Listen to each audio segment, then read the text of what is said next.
Hello, sir. So, today I will be discussing the difference between the bitwise operator and the logical operator. So, ang kaning duha ka operator, sir, kay ang ilang role ani kay to make to make it more understandable ang differences nila, sir.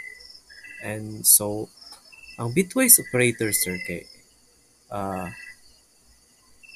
ga-perform siya sa kanang individual nga bits bitaw, sir, sa binary number.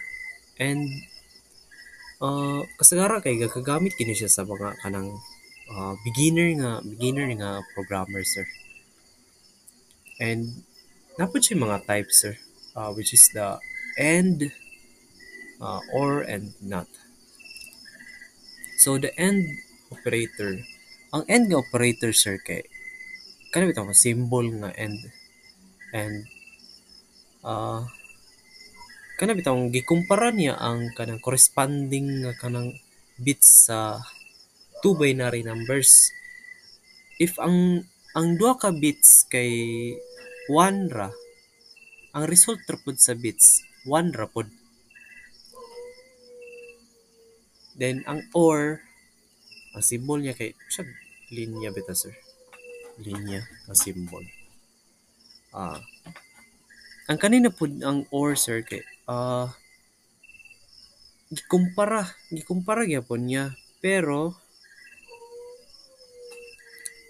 ang isa ka kuan daw, ang like ang isa ka bits daw ana, ang result ra gyapon 1. Adili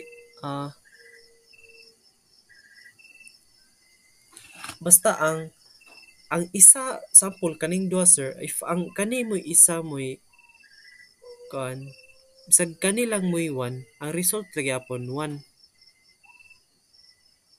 Ang kani mo siyang operator kay mag-check sa sir of ug kung sa sir ba kanang clear na bitaw ang yang specific bits bitaw, sir. And the last one sa bitwise operator is ang kaning NOT, sir. So ang NOT nga operator, sir, kay kanang siya ana nga symbol. Ang kani siya kay ga-perform gud siya sa concert sa tanan nga beats, sir.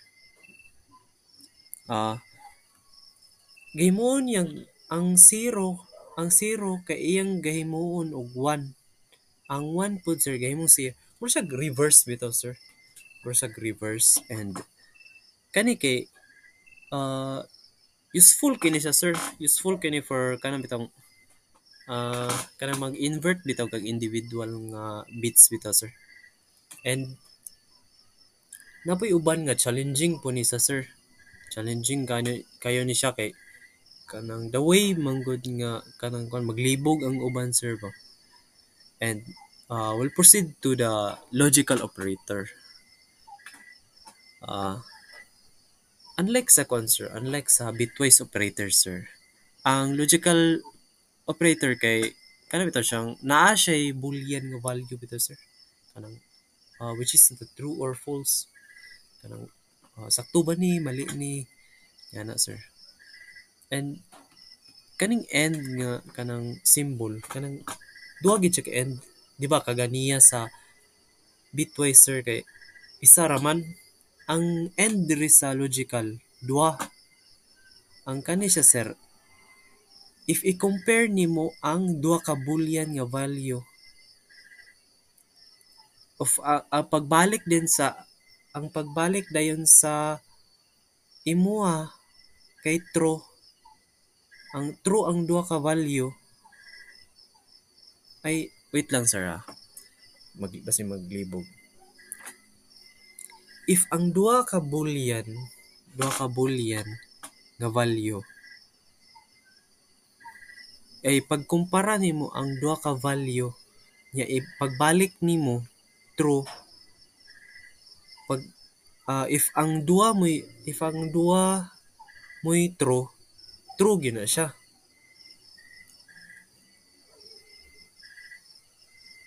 O kung dili false, basta libog sa sir.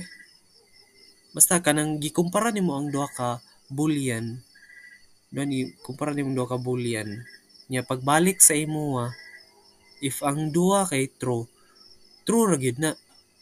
Dili siya pareha sa atong not nga mabali bitaw, ma-flip bitaw or ma-reverse niya na.